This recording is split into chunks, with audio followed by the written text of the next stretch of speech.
मागण्यामध्ये तुम्ही एकटे नाहीत, सर्व संचालक तुमच्या सोबत आहेत.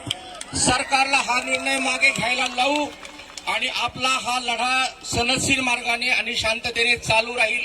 मी आपल्या पाठीशी आहे. आर्थिक, मानसिक आणि शारीरिक सगळ्या बाबतीत सगळे संचालक तुमच्या बाबतीत आहेत.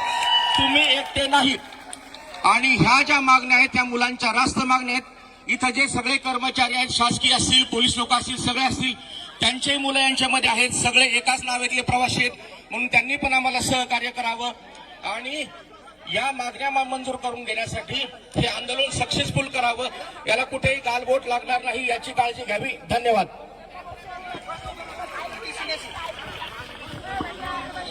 कृपया सर्वांना विनंती आहे, आलेल्या सर्व सन्मान्य अतिथींना आपल्याला 2च मिनिटाचा वेळ दिलेला आहे.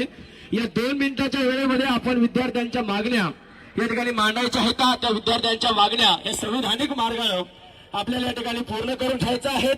यासाठी कृपया सर्वांना विनंती आहे की आपण बोलत असताना वेळेचं भान ठेवावं, कारण इथं अनेक तज्ज्ञ मंडळी आलेली आहेत आणि विशेषतः सर्व महाराष्ट्रातील शिक्षकांचं आणि विशेषतः छत्रपती संभाजीनगरच्या सर्व आमच्या शिक्षकांचं कौतुक करतो. यानंतर